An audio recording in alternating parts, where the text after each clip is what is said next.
Welcome, everybody, to another episode of Living Springs Retreat Live. I love hosting LSR Live. I'm Scott Ritzema, of course. Folks who've been joining us week after week on Wednesdays at 7 p.m. Eastern have really, I think, picked up a lot of new tips and information and philosophical understandings. If you watched our last week program with Dr. Sandoval, we're going to keep doing this. We know you guys are loving it. And today the topic is weight management. And I can't wait to introduce our guest to you. Her name is Jennifer White, and she is, to me, my go-to specialist on this topic, like top-notch, number one. And so I'll tell you more about her and her bio in a moment, but we're going to look at weight management and healthy cooking. So Jennifer comes to us from jenniferskitchen.com. And welcome again to our program. Our sponsor today, I hold in my hands one of my favorite cookbooks. It's Fast Cooking in a Slow Cooker. Actually happens to be put out by a mentor of Jennifer White, and we're going to tell you all about Jennifer White's cookbooks and recipes as well. But this one is by a cookbook author that has put out hundreds of thousands of cookbooks. I mean, these are beloved recipes, and it's that chilly time of year. It's becoming more chilly. I mean, cool, at least in the northern hemisphere. I realize there are many people around the world watching this who are heading into summer here, but please use that QR code to get your copy of that cookbook. It's maybe an early Christmas present or whatever, and use the discount code. The discount code LIVE, LIVE, for 20% off. And I think you'll enjoy those recipes, which are very much in line with the weight management philosophy you're about to hear in this program. So this is the perfect cookbook to talk about in the context of our Jennifer White interview. I'd like to introduce our guest. Jennifer White from jenniferskitchen.com is a weight loss consultant with 25 years experience and a passion for helping others and making a difference. She's a frequent guest on local as well as international radio and television, including First Light TV in New Zealand.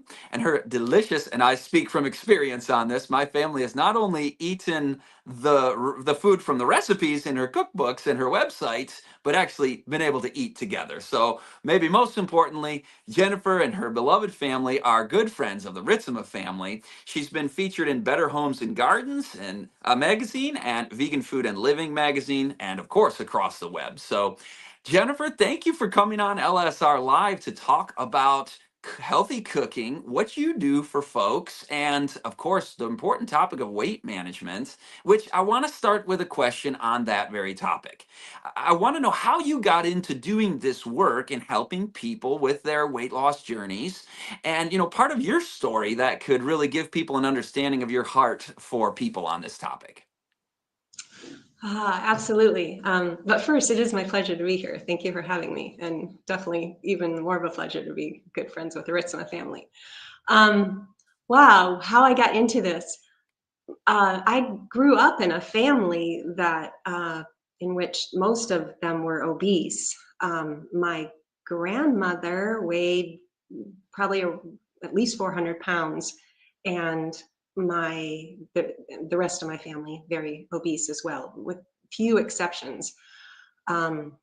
So I saw firsthand the suffering that went along with being overweight, not just the physical suffering, but because many diseases come along with obesity, but the mental and the emotional suffering as well, and the everyday inconveniences of being overweight.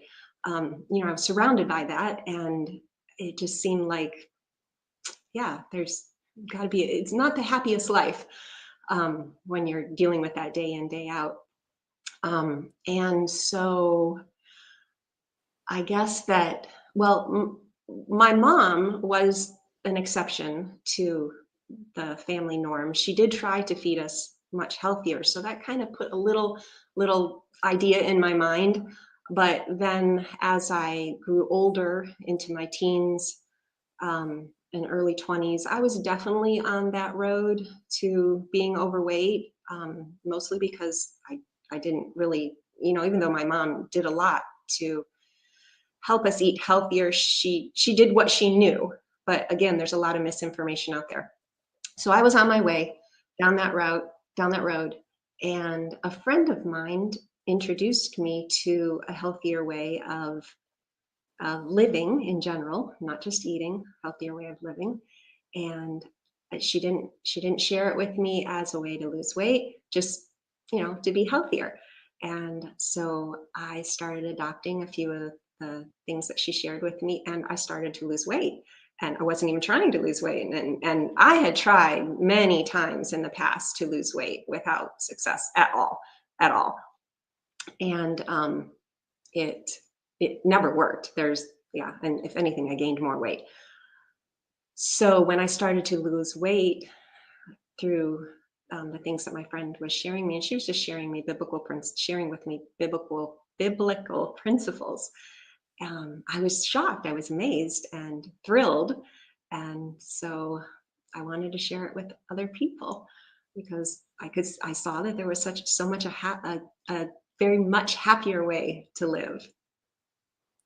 And I can testify too, having shared your perspective personally with people, that I, quite frankly, learned a lot from you, and pointing people to your jenniferskitchen.com and your weight loss program, that I never once heard when people actually apply the methods that you learned from this friend and that you teach people today. Nobody's ever said to me, that doesn't work. I ate the way that I was taught to use it on this program, and I just got fat doing it. No, it works like 100%. And so that's why when I asked you a couple years ago, I don't remember what the numbers were, and I realized that you would never say this unless I make you. But I said, Jennifer, tell me about, please, the success rates of people who apply the weight management principles that you teach versus the average of the fad diets and the methods out there that, what I would say, the world is presenting. You're showing people biblical principles in just simple ways. Wasn't it like 1,400% better, or 14,000? It was some crazy number. Just tell us about how things are working for your clients, and what the benefits of taking weight management seriously are for the people you've been able to help. Yeah, it's the reason why it works, and it works 100% of the time, is because it was given to us by the one who created our bodies, the one who knows what our bodies need. He created our bodies to be thin, to be lean and healthy. He didn't make a mistake when he was creating us. So if we take the principles that he's given us in his word and apply them to the bodies he's created, it always works. And so um, I should say here, it's not my program, it's just God's program that I've put together in an easy to follow, step by step, day by day plan. When someone who joins the program follows it, it always works 100% of the time. But I think last year, so I think last year, almost 200 million, I think the statistics say that almost 200 million Americans, I know that this audience is more than Americans, but that's the statistic that I have. Almost 200 million Americans either went on a diet or tried some kind of a health plan, something to lose weight and get healthier. And yet, with that many Americans, it's over half of our population, with that many Americans trying these things, and yet 74% of Americans are still overweight, something's not working. These plans just don't work because they're not, well, some of them aren't made to work, otherwise they go out of business. But a lot of it is just misunderstanding about how God created our body. If we understand how God created our body and we treat it in the way that he prescribes for us to treat it, then we're going to be lean and trim and healthy because that's the way he created us to be. That's awesome. And I love how you, in the intro, you were talking about the emotional and mental health, that when you are overweight or obese, you're just not as happy because physiologically your body is not how it ought to be. And when you start shedding those excess pounds, then it's just, there's a joy in this service that I see in your life and in your family's life, because it is like you hear it from Jennifer White all the time, folks, that this is about the God that she serves and his methods and plans, and what a fulfilling way to live. So let's transition to talking about what Americans are doing wrong. And there's kind of two questions there. And I realize it's not just a problem of Americans. Those who've adopted, yeah, our exported diet, I'm sorry, but it's gone global. And wherever obesity and these struggles are reigning, tell us about the cause of that. What are the biggest mistakes people are making in their dietary choices? And then secondly, what are the mistakes that are being made in the fad diets and the things that people are trying to do to solve it that, like you just said, they're not working? They're not working. And it's really sad. The enemy of our souls wants to blind us to the truth. And that not only applies spiritually, it applies physically as well. And that's because we're whole beings. Our physical affects our mental, and our mental affects our emotional, and our emotional affects our physical, and we're just whole beings. And he wants to blind us to what the perfect and simple truth of God is.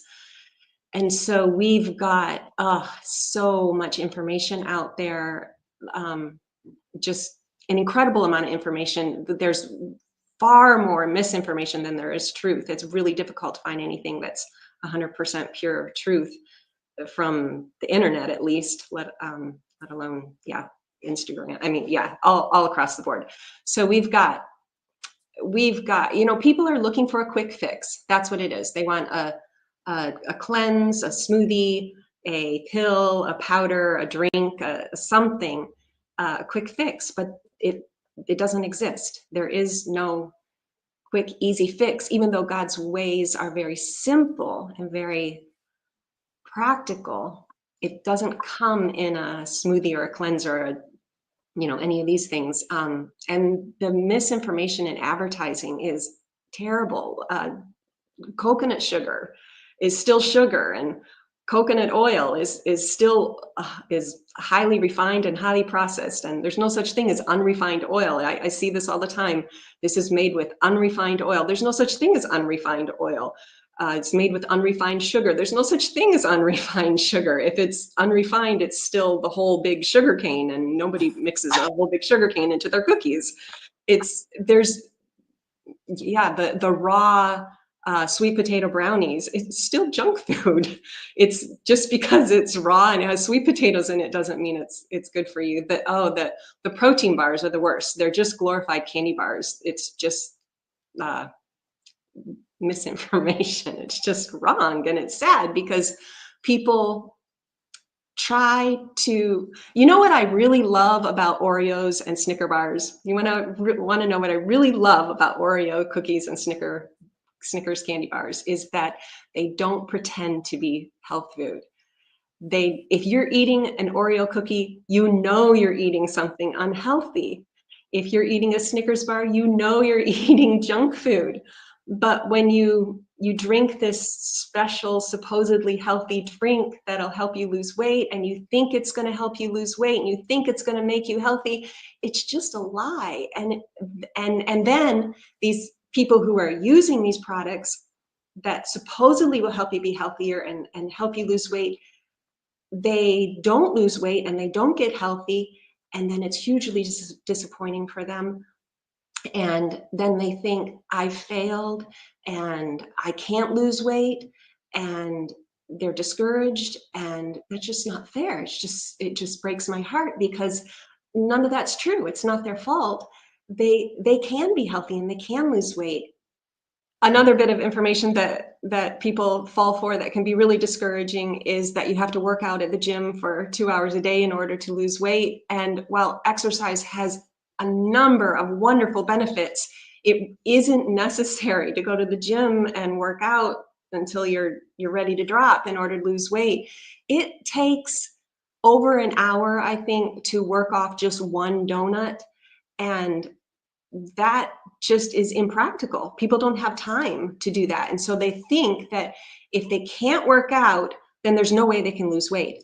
I've had people on my program. I had one woman who broke her leg the second day she was on my program. She sat around in bed for 2 months, and on my program, she lost weight because exercise, while it is very valuable and important, it is not an absolute part of weight loss. If you give your body the food that it needs and other factors, which I include in my program as well, then you'll lose weight even if you're not sweating at the gym 3 hours a day or 10 hours a week, or even 1 hour a week isn't necessary. Just a nice walk after a meal is plenty. I've had people in my program, people who joined my program who were in a lot of pain because they were overweight. They had a lot of joint pain, and so they couldn't exercise, but they still lost weight. And because they lost weight, they felt great, and so they started exercising. Which, I'm not discouraging exercise, but I don't want that to be a roadblock, a hurdle that people have to get over to, uh, get over in order to lose weight. It isn't necessary. It would be much better to spend that hour instead of being on the treadmill. It'd be much better for them to use that hour to cook some healthy food for the week ahead, and you'll have much more success with your weight loss if you do that. And that's totally liberating, isn't it? That you're not chained to that routine where it frees up some time, and you should be going for a walk, right? A morning walk, a little walk after a meal for digestion. But I learned that from you, that walking is actually about the best exercise there is. And I did the math once, because I was kind of like addicted to some of the things that you're talking about with sugar and like the vegan ice creams, where it's like, this is the healthy option. And it's a bunch of high calorie dense, low fiber, no fiber hardly. And I'm like, okay, if I eat that, now I have to go on a 9 mile jog in order to get the ice cream paid off.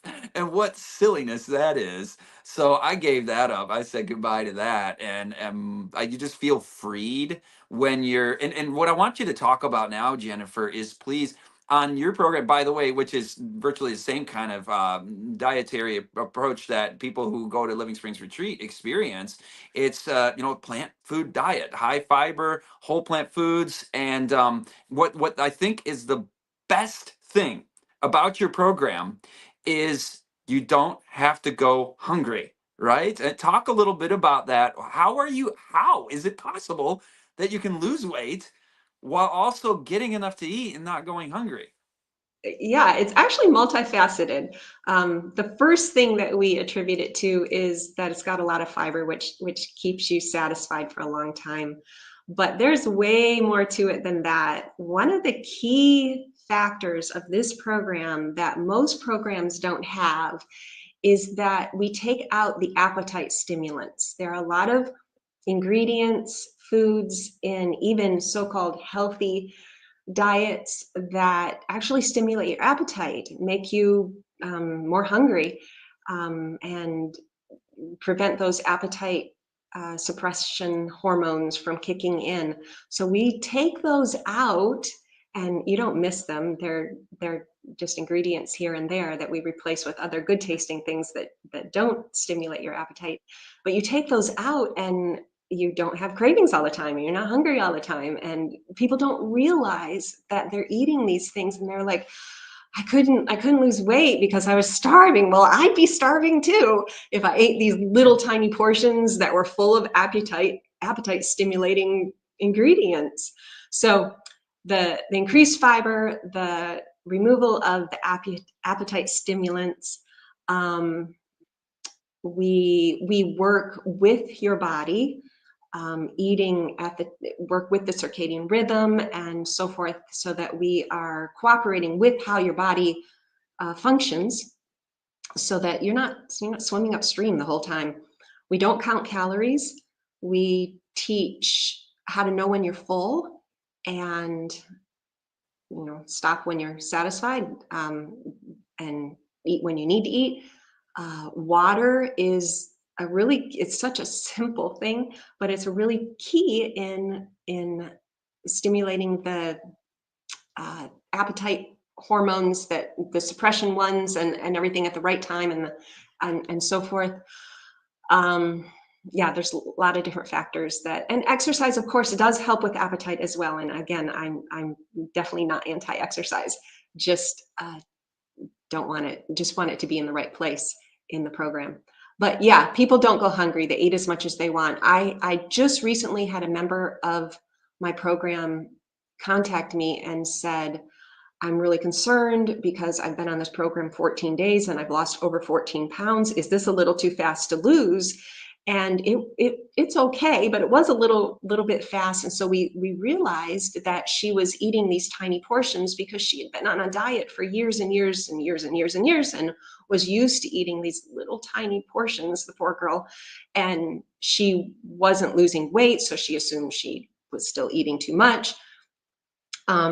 So we realized that she probably just needed to eat a little bit more, and things leveled off for her, and it all worked out great. But yeah, there's no need to go hungry. There's it's unnecessary torture. That has got to be the best thing about your program, because I mean, I think most listeners, when they think weight management, like, okay, let's listen to this interview, let's see where Jennifer White at jenniferskitchen.com is coming from, because I hear this, I hear that, and I think what people assume is that baked into the cake of every single weight management philosophy, approach, program is, I'm gonna have to be restricting calories, and I'm going to have to be a little hungry or not quite get enough to eat, because that's just how it works. And it almost sounds too good to be true, to, I think, to an appropriately skeptical society that's been heavily marketed to by nonsense. It's almost impossible sounding. But you said you got 100% success. I mean, everybody who applies the program, it works. And I've done it. I know many people who've done it. And I actually did something. I'll ask you about that in a little bit, because I think sometimes people get the idea that not only do you need to count calories, you have to count calories, but also talk to us about the counting of carbs, and how you don't need to worry about that at jenniferskitchen.com. No, not at all. We carbs are delicious and they're wonderful, and we don't want to cut them out of our diet. They are what give us energy. And here's another one of the enemy's ploys. Carbs are what make your brain work well. So there's actual research done, and people who restrict carbs from their diet perform more poorly on mental performance tests. So that's not a good thing, of course. We need carbs. We just need the right kind of carbs. We need the complex carbohydrates, and that includes potatoes. There are plenty of potatoes on this program. God created potatoes, and He created them for us to eat. And they're delicious and they're satisfying, and they will help you lose weight. In fact, there was a study done of, I don't remember how many foods, many different foods, and they studied the satiety level of all of these foods. And of all the foods in the test, in all the foods in the study that they did, that they tested, they found that potatoes were number one in satiety. That meant that if you eat potatoes, then you'll eat less at that meal. If you eat potatoes at the meal, you'll eat less at that meal. Not only at that meal, but the whole rest of the week, you'll eat less, or at least the rest of the day, you'll eat less. So potatoes are super helpful on a weight loss plan. They're very satisfying. So yeah, carbs, not necessary to count carbs at all. We need them. We need them for good energy. We need them for good function, physical and mental function. And they are beneficial for emotional health as well, because they are very integrated in our hormone levels and so forth. So yeah, no counting carbs necessary. You don't have to count protein either. The average American gets almost twice as much protein as he or she needs, and it's a myth that protein helps with weight loss. It's actually dangerous to get. I mean, we need enough protein, but it's dangerous to get too much protein. With high protein diets, we see lots of problems like increased risk of cancer, increased risk of autoimmune diseases, heart disease, and again, poor mental performance. The research is without a doubt that we suffer from these things if we are on a high protein diet. In fact, But that's not to say you can't lose weight on a high protein diet. That you can lose weight on a high protein diet. But the difference between a high protein diet and a high carbohydrate diet is that after about 6 to 8 months on the high protein diet, your body says, I'm done. And you'll stop losing weight and you'll start gaining weight. And on the high carbohydrate diet, your body says, yes, this is what I was built for. I love this. I'm going to keep going. You keep losing weight. You keep feeling better. You keep having more energy. You keep getting healthier, and you keep going. And so you stick to it, because why wouldn't you? But yeah, we don't have the same results with the high protein diet, even though you can lose weight at the beginning. Another very negative effect of the high protein diet is bowel trouble. That is 80, I think about 84%, 80 some percent, I don't remember exact statistic, of those who use a high protein diet eventually develop pretty troubling bowel disorders. So yeah, none of that on God's program. Yeah, and that reminds me of the Adventist health studies that were done in Loma Linda, how those who moved from a more animal-based, high-protein-based diet toward the plant-based diet, they witnessed a 54% reduction in colon cancer risk. I mean, that is massive, right? And on the carb thing, you actually, I remember you talking to me about this very thing, and we were like, okay, so I don't need to worry about my carbs. How liberating that is when you're eating whole plant foods. And so what I wanted to do is I wanted to test this out on people, and I found like 60 people, but 22 people actually went through with it. And I said, we're going to do a challenge. And I know this is not a recommended diet by any means, because God gave us, 100 different foods to eat. But I made a list of 12 that are like the most demonized high carb foods. Potatoes, you mentioned, corn, beans, peas, rice, potatoes, pasta, sweet fruits. And I said, all right, guys, let's try something. Let's eat only these 12 most demonized high carb foods for 10 days and see what happens on the scale. And so I got 22 crazy people to do it with me. And the average weight loss was 3.5 pounds. And then people would be like, well, you're going to gain all kinds of weight eating potatoes. And then I'm wondering, it's because I ate mashed potatoes with a whole thing of butter and a giant scoops of sour cream. And then I put gravy on top of it and added butter on top of it. It's like, what percentage of the calories of my mashed potatoes growing up were actually the potato? If I just took a baked potato in my hand and just started chewing on it, that's not the same calorie intake as the mashed potatoes. So I love your take on the carbs, because there is a lot of misinformation, and folks, I think, are going down the wrong road with that. And you're mentioning long-term consequences of the anti-carb thing. It's a phenomenon, it's a trend, it's a fad, but it's not long-term tested. When you look at longevity, disease risk over a lifespan, aren't you looking at more plants the better? Definitely, and the statistics, the research is clear. There's no a lot of times people will say, well, this was good for you this week, and that was good for you that month, and this year, this year is the opposite. And maybe that's what we hear on the news or on the media or whatever. But really, if you look at the research, the actual well done studies, it's consistent, it's clear. We have reams of research that shows us that a plant-based diet is the healthier option. It is what will prevent disease. It is what will get you at a healthy weight. There's no ups and downs to that. There's no inconsistency there.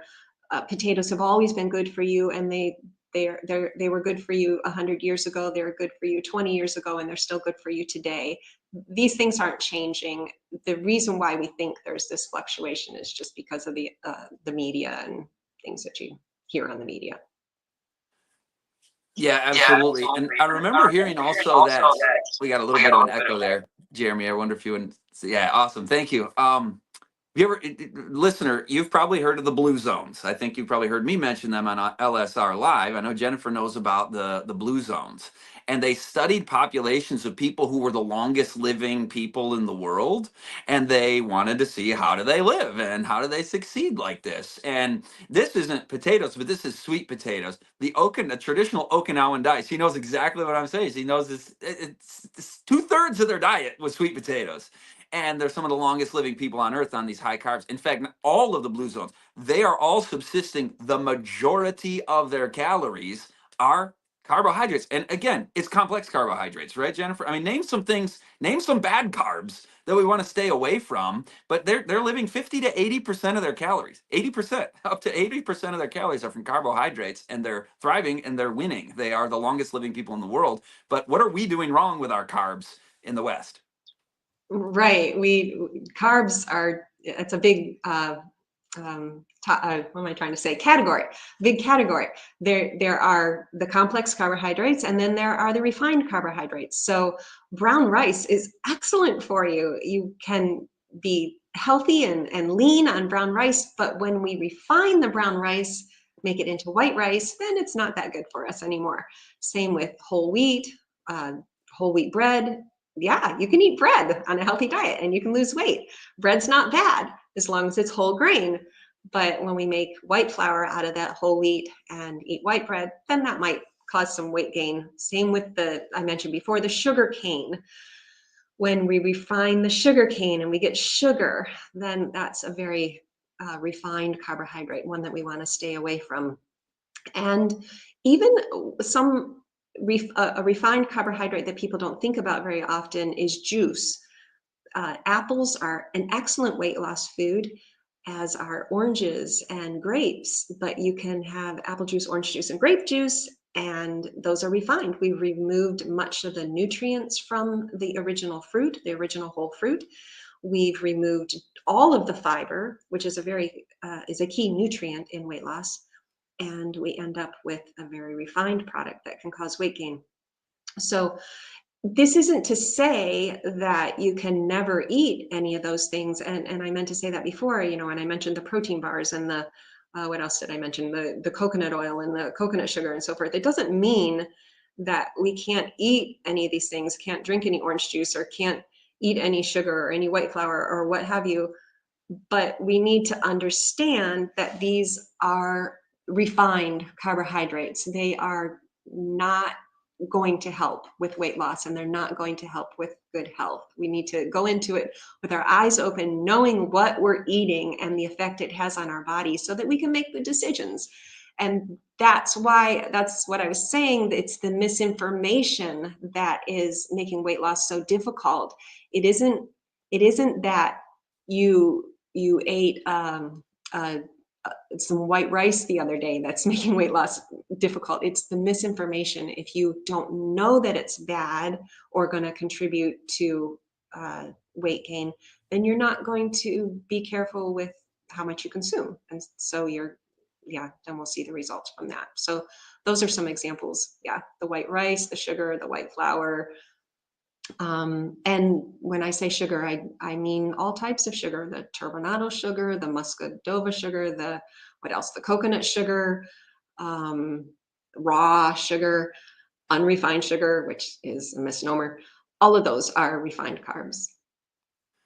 Well, tell us about some awesome foods in the Jennifer's Kitchen program, which is, I know, the foods God made for us, but that you've organized. And tell us like your 10 to 12 biggest winners that people should really, build their meals around. And while you're talking about that, can you give us a little teaser of a couple favorite recipes that people who are in your program like to enjoy?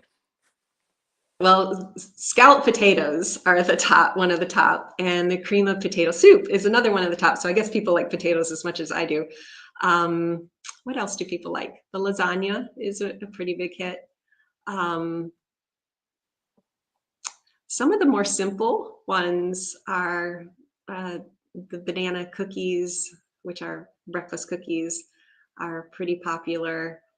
Uh, yeah, those are pretty popular. What was the other? Some of the, that's one one thing that people seem to appreciate about this program is that I don't push that you have to eat these 10 foods to be healthy, or these, it's flexible. In fact, I tell people, don't eat what you don't like, because if you're having to eat what you don't like, then you're not going to stick with the program. Find the foods that are in the program that you like and eat those. And then you'll stick with the program. And I know these days we have what's superfood. You've heard of the superfoods, like typically we think of kale and sweet potatoes and yeah, all those kamut, and I don't know what's in what's trendy now, but the reality is all the foods that God created are super. They really are. He created a wide variety of foods because he's created a wide variety of people, and we all have different tastes. And so he didn't make it so if you didn't eat kale, you couldn't lose weight or you couldn't be healthy. And if you don't like sweet potatoes, someone very dear to me doesn't like sweet potatoes, and they're one of my favorite foods. I'm like, how can you not like sweet potatoes? But it's okay. God didn't make us to all like the same kind of foods. He gave us lots of different varieties of foods, and you can eat all of, or you can eat any of those and be healthy. So yeah, I don't have any. Sorry, I don't have any like that I really push, but I one thing I do push is that you eat what you like so that you can stick with the program. I love that approach. And I love that you kind of punted on the question, because if you start naming 10 to 12, then everybody will be like, okay, those are the Jennifer White authorized. I got to eat those ones. But your answer is, Scott, there are so many foods to choose from. By the way, I hopped off. You heard the noise of this. This is one of our favorites as a family. Jennifer's actually done a test on this pasta, and because it's, you want to come off of the refined foods, right? I mean, that's kind of, if I was to sum up your program in a nutshell, what I understand is you're moving from refined foods to whole plant foods in their full fiber form. And you got to really know what a refined food is. If an animal is eating the grain and the grass, and then you eat the animal or the animal products that come from the animal, that is a refined food, and refined grains and so on. But this is a brown rice pasta. Tell us about the little test you ran on people eating this versus in a blinded setting versus the white pasta. Wow, that's been a long time. Let me see if I can remember how that went. This was many, many years ago. Um, and I was teaching a weight loss class, and I made a soup that had this pasta in it. It was sort of like a chicken noodle soup, but no chicken, of course. And I put, and with, let's see, how did that go? I made 2 batches of the soup, one with white pasta. Actually, I did this test 3 times. So and I did it in different ways, but I'll tell the one. I put white pasta, regular white pasta like you buy in any grocery store, into one batch of soup. And I put this brown rice pasta in the other batch of soup. Now, I can't see Scott's screen, so I'm not sure. You have the one brand of, are we allowed to say the brand name? Tinkyada pasta? Yeah, that's Because fine. some of the, Tinkyada. okay, okay, because some of the brown rice pasta is absolutely horrible. It's just mush and it's terrible. So it's this particular brand. So one pot of soup had the white, the other pot had this brand of brown rice pasta in it. And if I remember correctly, 9 out of 10 of the participants couldn't tell the difference between the two. They liked both of the soups equally well. And the one participant said, actually, I like this one better, but this one was the brown rice pasta. So it's definitely, you don't feel like you have to deprive yourself to eat healthy. It's really good. Yeah, I just love that story, because your program is so easy to implement. It's not like you're denying yourself of everything. You're getting full, you're enjoying the food, you're using tasty seasonings and well designed. I mean, cookery is an art, and by God's grace have mastered this art and teach people how to do it where they actually enjoy their food. And I'll tell you this from a testimony. I went from the meat and mashed potatoes, meat and potatoes and pizza and Lucky Charms and macaroni and cheese and McDonald's. That was my preferred diet.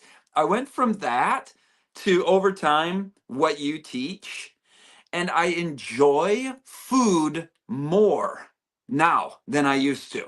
There's more variety.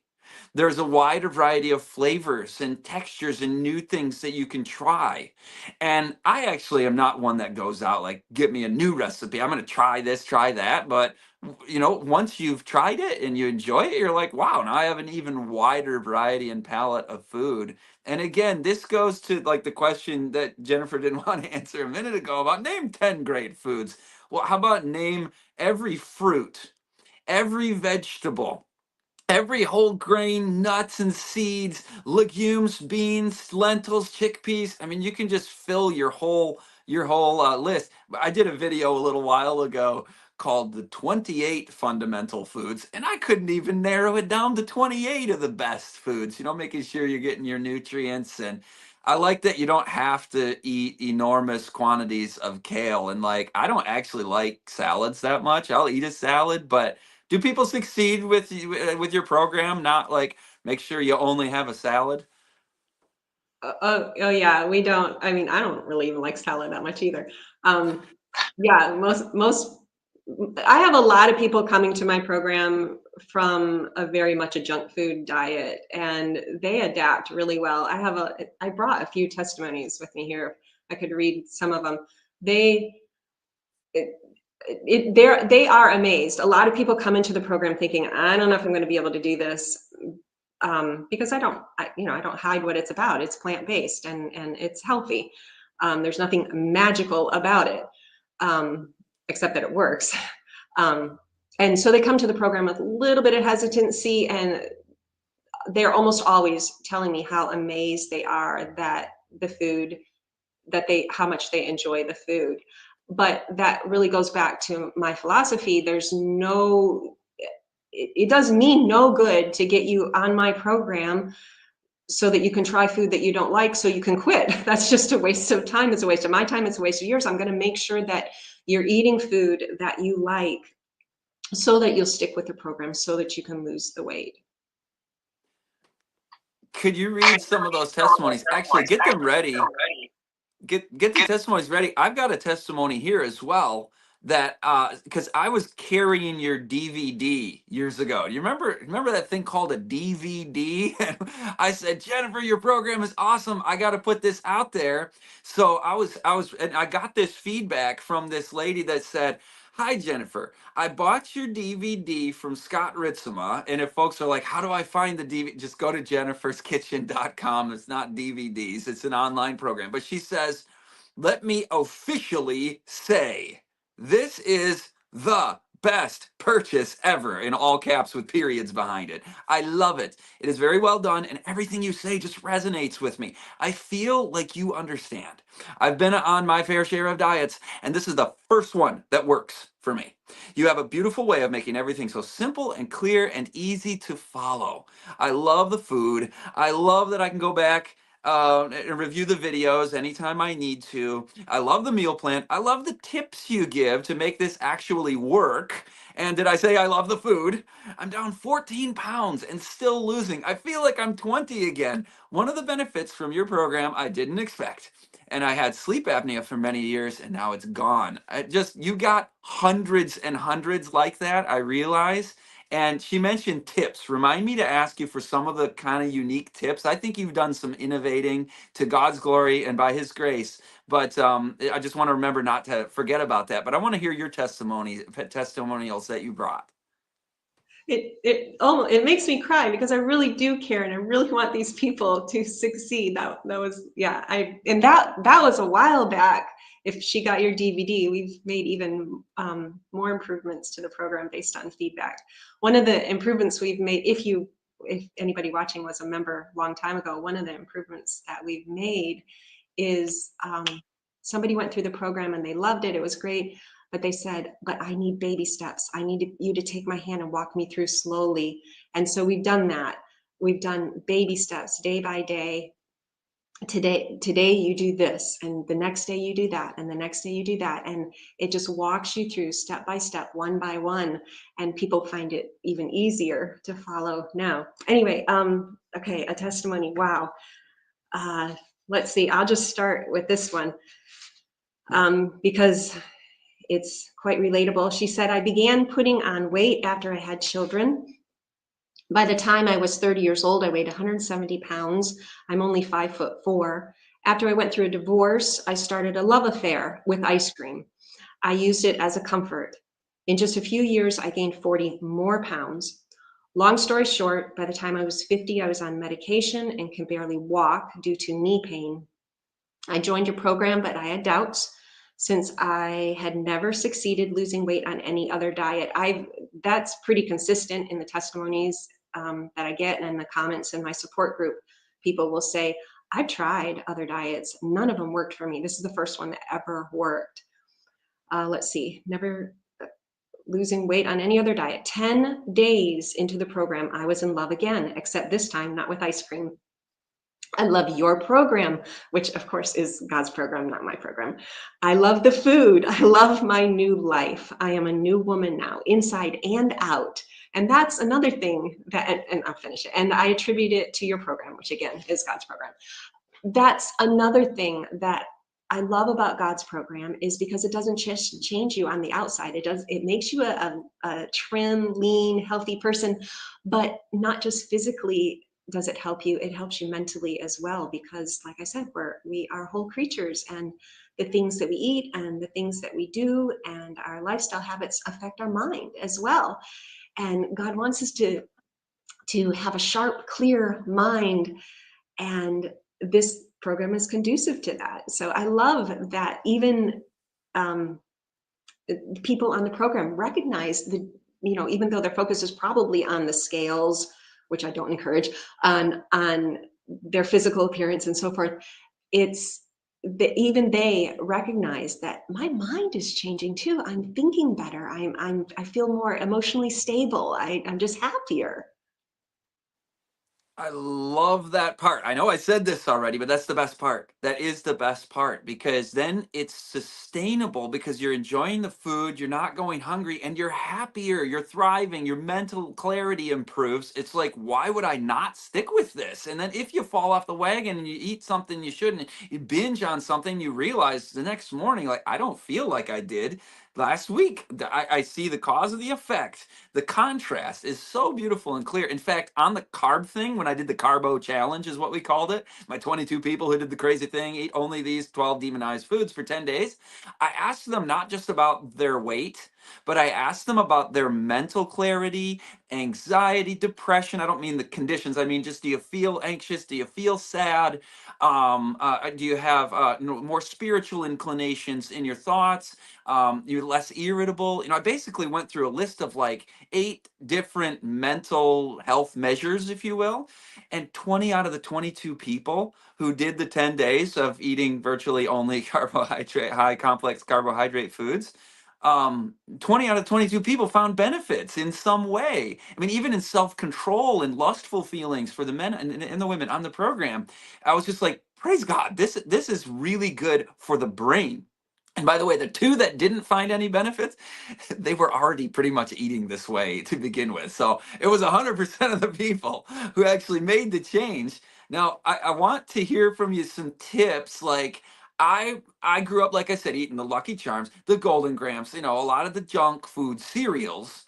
And my kids eat, like, the organic, Cheerios with no sugar added, and the corn flakes that have no sugar added. I mean, just like the healthiest cereals. But if you were to take me when I was a kid, or even as an adult, it's still eating junk food, be like, Scott, instead of Honey Nut Cheerios, I want you to eat these non-sweetened Cheerio cereals. I would be like, no thanks, I'll go without breakfast. So how do you make the transition? I remember you told us about a strategy you were using 5 years ago or whatever. Maybe you remember this. How do you transition people? Well, yeah, I remember that. But I want to mention before I tell you what it is, that is for someone who would want to specifically make that transition. I'm again want to reiterate that I don't, if somebody doesn't want to eat Cheerios at all, I don't make them, or that particular kind of cereal or whatever, I don't make them.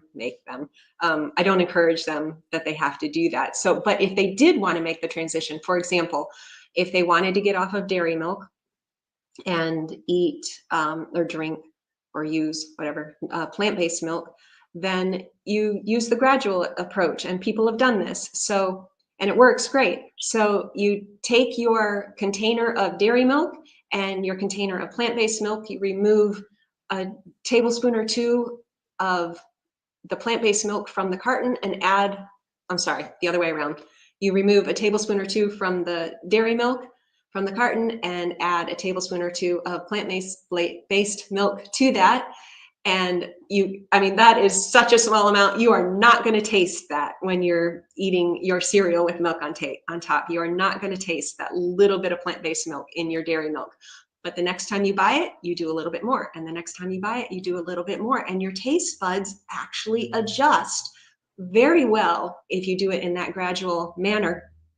And pretty soon you'll be, your dairy milk carton will be nearly full of plant-based milk if you keep doing that switching back and or replacement, and you won't notice it because you did it so gradually, and it works. I've had many people on the program do that with the milk. They've done it with brown rice, white rice, replacing a little bit of the white rice with brown rice, and pasta, different things like that. It's the gradual approach. It works great. Yeah, the example I remember you using back then was, the box, or have a bin there of your Honey Nut Cheerios, and remove 5% of it or whatever, and put the regular in. Over time, it becomes a bin of non-sweetened. But yeah, you mentioned all those examples. I didn't even think about doing that kind of approach with a number of foods that are hard to transition. If you're used to 2% dairy cow milk off of the grocery store shelf, you would have handed me, almond milk or something like that, I've been like, that's no, I can't do that. But yeah, slowly, that's a smart approach. Do you have any other tips and tricks that you can give us? Not like that, but just anything that helps people actually succeed at making a pretty dramatic life change. We know the benefits are there. We know it's enjoyable once you get over the hump, but the first days of this are not easy. How do you help people through that? Well, I have two approaches. One is the cold turkey approach and one's the gradual approach. And I talk about that at the very beginning of my program, that you need to choose what works best for you, because some people work better with the cold turkey approach. They're either all in or they're not in. And that just works better for some people. But for me and many other people, a gradual approach works better. And so, yeah, we do that. We do the um, I approach it from a way replacing it with something better, instead of removing something and feeling deprived. We put something that they like better. Try this recipe, see if you like that better. If you like that better, then eat that instead. And that way, if you like it better, you're not going to miss it. And you're not going to miss what you removed from your diet. And we do that here and there, little by little, kind of feel it out, figure out what works best for them, so that they're only eating foods that they really like, and then they're not missing foods that are bad for them, that are damaging to their health and causing weight gain, because we've replaced it with something better, um, the yeah, yeah. I was going to give an example. I don't remember all the details too. Anyway, yeah, it works great to do it that way, to do the gradual approach.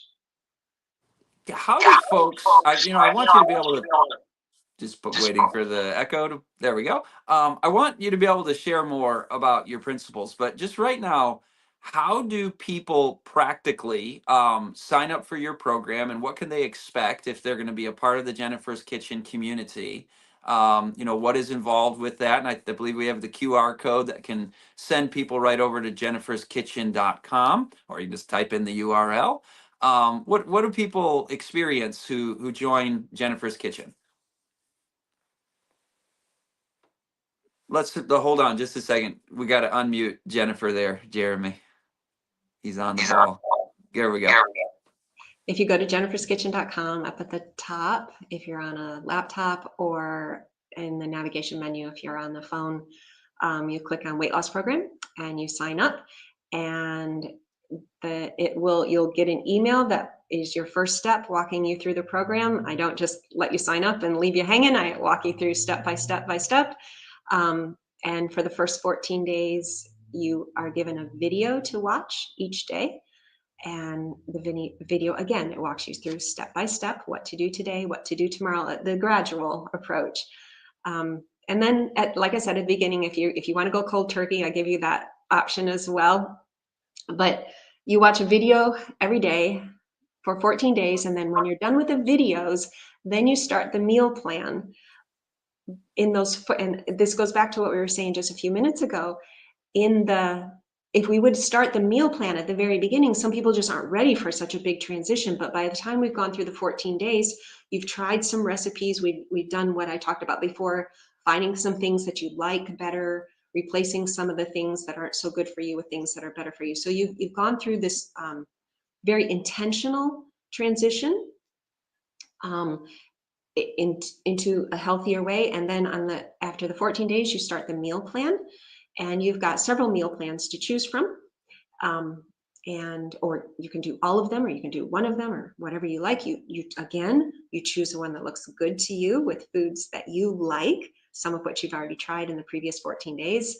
And every day, even through this whole thing, you're getting an email from me, keeping you going on the right track. A little bit of accountability there. There's also the support group that it's an option you can be a part of if you'd like. Some more accountability there if you want it and need it. Not if you don't. You can be completely anonymous and just read the support group's post and never say a peep. That's fine. Whatever you need, but you get encouragement there.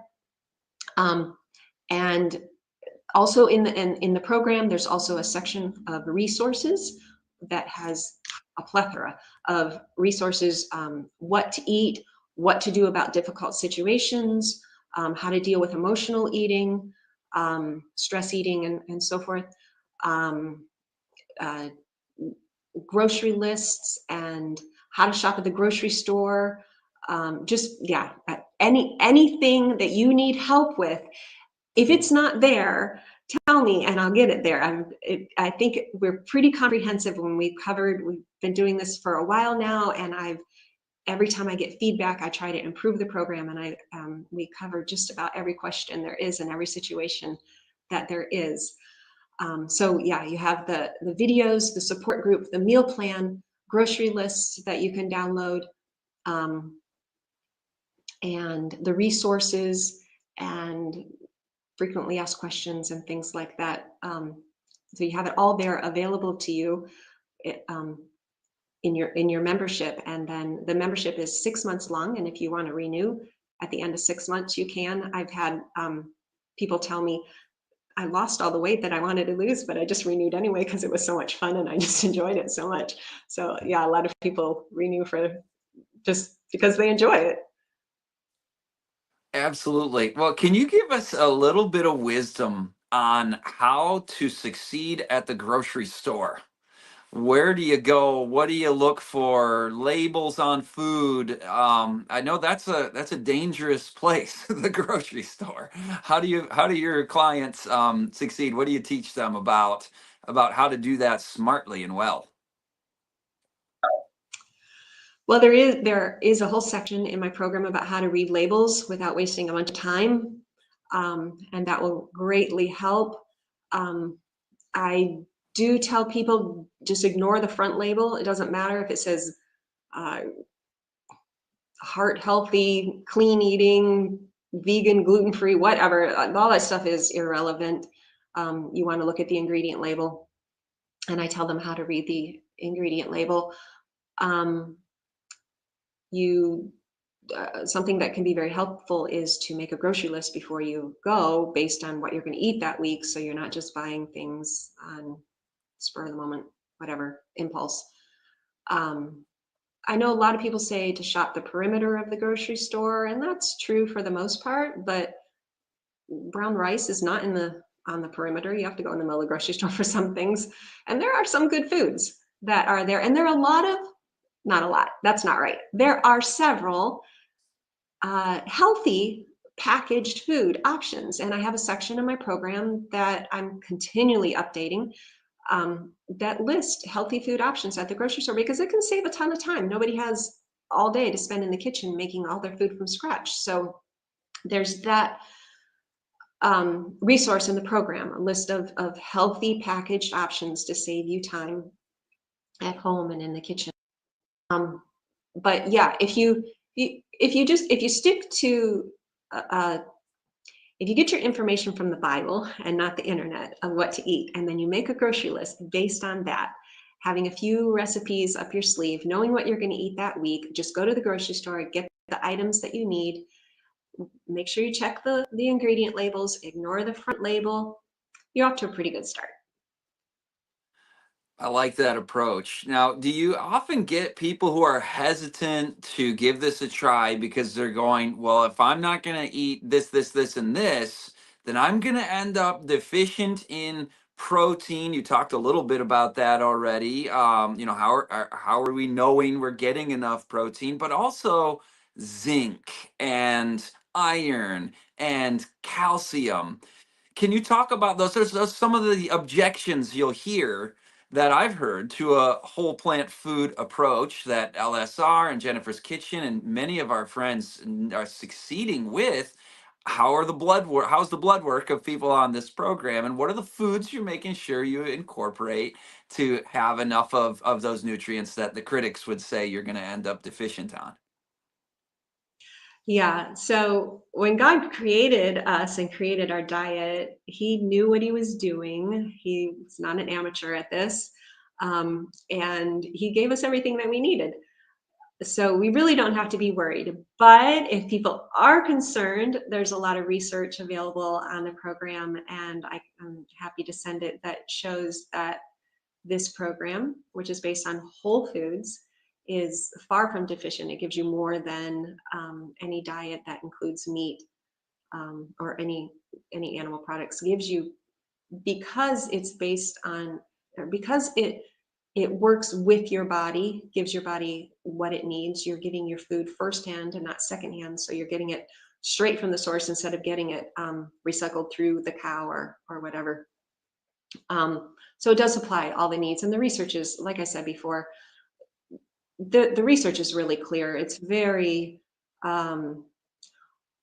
we have research for, I don't know, over 100 years, almost 100 years, that has consistently shown the same thing, that this diet provides everything that your body needs and more, because it's based on um, the diet that God prescribed for human beings. And in the program, I do talk about how to make sure that you get enough of the various nutrients. But God put a lot of safety mechanisms in our body so that if we are eating healthy whole foods, that we can easily get what we need. You could totally eliminate many foods from the diet and still get what you need, because God has put the same nutrients that were in those foods in other foods. Um, and your body has, just for one example, your body has amazing protein or amino acid recycling system that it reuses amino acids to make sure that you don't run low at any time. If you're not eating junk food and you're eating a whole food plant-based diet, it is almost impossible to not get all the nutrients that your body needs.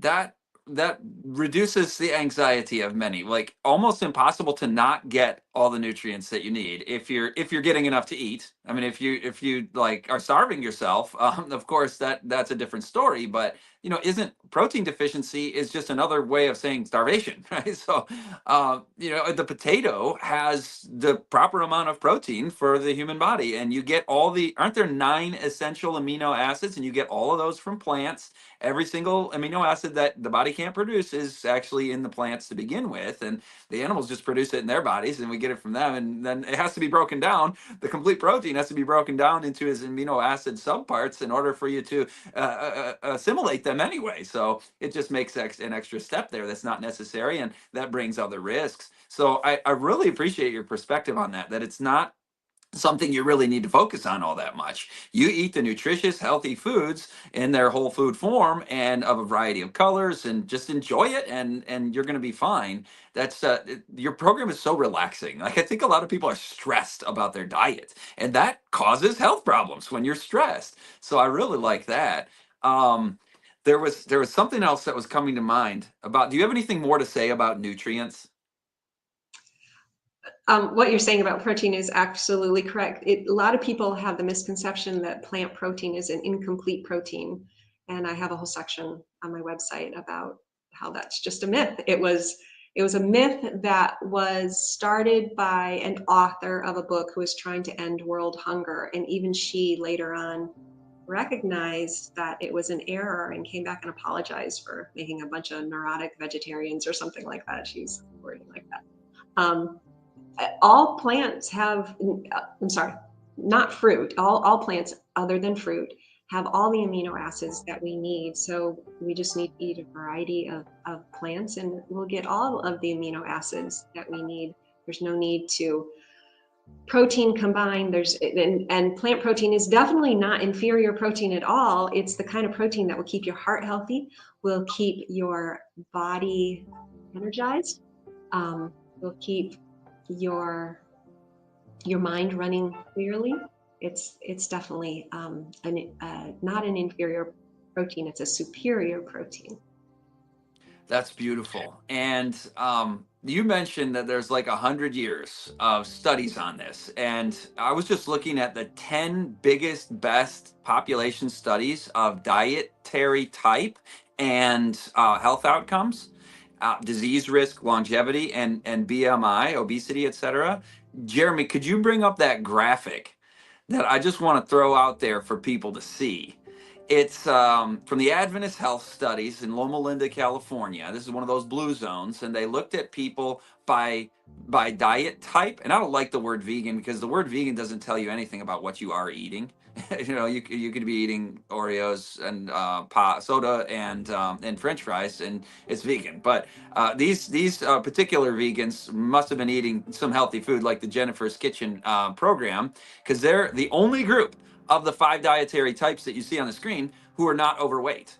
And these are all Seventh day Adventists. So these are people who don't smoke, don't drink. They observe Sabbath, Seventh day Sabbath rest, and have lower stress then in so doing. So they're a pretty healthy population. But the meat eaters among the Seventh day Adventists are the ones that are the heaviest. And then on down. So you can see this when Jennifer says there's research on this, that this is the healthiest, not just for weight management, but I mean, you get like 20 to 30% reduction in disease risk as you move from the one side of the more animal-based foods to the plant-based foods. So I just wanted to back up a little bit what Jennifer was saying there, but I think it's time to close and just thank all of our viewers for being a part of this. And I want to just let Jennifer share any last thoughts, feelings, comments to leave with the LSR community as we wrap up here. I suppose what I would say is that God created you to be healthy and your body wants to be healthy. And so if you're struggling with weight or any other health issue, know that you were created to be thin and trim and healthy. And if we just cooperate, ignore what you see anywhere, go to straight to the source, what the Creator gave, His creation, and know that if we follow His ways, we will be abundantly blessed with health. He's not trying to make us miserable. He's trying to make us happy and healthy, and his ways are just beautiful. Amen. I love that.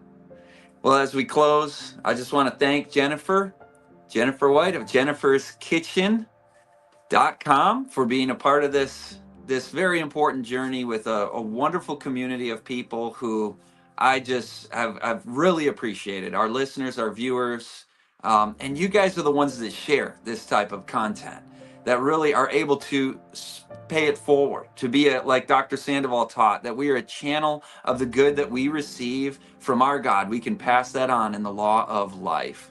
So thanks to our producer, Christian Digital Network. From likes to lives changed, please scan that QR code, subscribe to the CDN YouTube channel, and then don't forget our sponsor as well, the Slow Cooker and the Fast Cooking and the Slow Cooker Cookbook. I think you'll really enjoy that in the cool season that's coming up for most of us.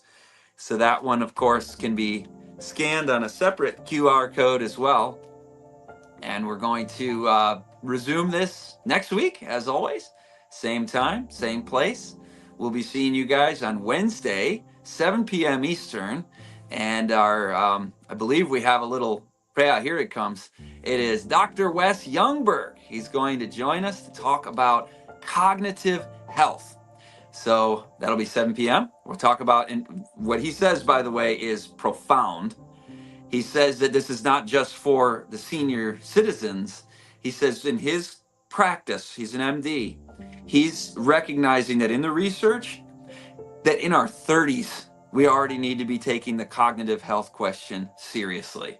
That it's being manifest in our 30s. I mean, all of the seeds of this are being planted in childhood and in our 20s as well. But you're going to hear some amazing things from Dr. Wes Youngberg. I can't wait to see you all next time. So I'm Scott Ritzema with LSR Live, and God's blessings to each one of you.